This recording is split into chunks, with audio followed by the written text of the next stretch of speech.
Ang tanong, okay, suggestion, maglagay, ang problema nakita niya, magkaroon daw ng Pro League. Okay. Ako sa tingin ko, bago po tayo magkaroon ng Pro League, paigtingin muna ang kampanya sa ibaba. Okay? Oo.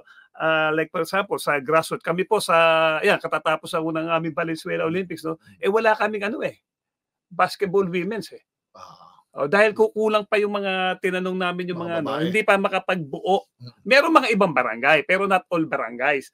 So ganun ho ang nangyayari. So siguro so ang sabi ni Mayor, wag muna interbarangay, gawa ka ng separate na tournament basketball women's. Kung sino mo rin sasali para intercommercial. Kahit sino, kung kahit taga-iba siyang barangay, they form a team, sali sila. Club team. O, yun lang yun. Titingnan natin kung sino yung mga mahilig. Wag muna yung interbarangay. So, hindi pa kaya. Ganun. And, siyempre po, ito, totoong nangyari, iyan kasing women's, no, sa UAAP, sa seniors lang meron Correct. Seniors I remembered, meron ako nilapit na taga Valenzuela, pare. That was 2021, bata pa, magaling. O sige, dito ka. Dinala ko sa sino ba pinakamagaling sa UAP? NU. Di ba? Okay, dilapit ko doon. Sabi niya, sige, wala pang juniors sa UAP, seniors pala. Ano pa lang to? Parang grade 8 grade 9, para maalaga na. Pero yung pala, balik mo na lang pag nag-college na. So doon pa lang makikita mo na ang programa doon sa sa college na nagsisimula, di ba? So para magbigay kagad tayo ng Pro League, baka wag muna. Marupok pa. Marupok pa kasi una-una sino pa mga ang sasali, di ba?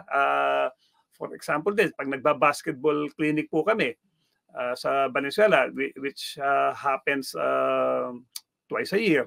Pag nakita mo yung umattend ng basketball clinic sa 50, dalawa, tatlo lang ang babae. May babae naman.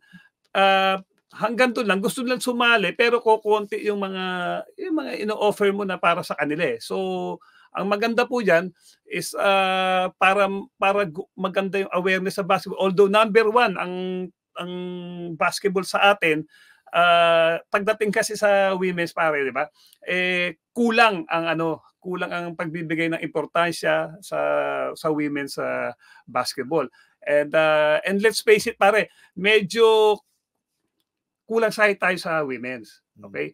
Unlike sa men's, pare, naglalakihan na. Andiyan na yung mga Tamayo na 6'8 na mobile, nandiyan na si Baltasar, di ba? 6'8, 6'9 na mobile.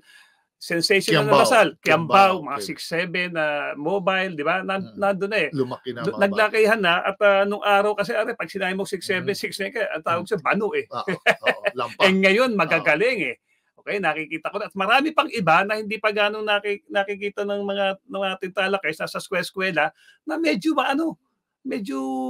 pwede na. Ngayon, pagdating sa women's, yung pa medyo pagdating sa height. Okay? So malaki pang kailangan na bunuin, okay, para tumaas ang kalidad ng women's ito. Pero ang nangyayari kasi, okay, although magaling tong pagdating sa women's basketball, si NU, siyempre, pagdating sa pagbubuo ng isang women's basketball team na magre-represent ng Pilipinas, kailangan mo lahat ng pwede mo makuhanan ng talento, kailangan mong masilipan kung saan man, di ba? Kung saan pwede. So maganda kung ma-introduce po natin yan at palakasin mula sa ibaba, tataas, bago natin pag-isipan na magtayo na isang women's basketball tournament.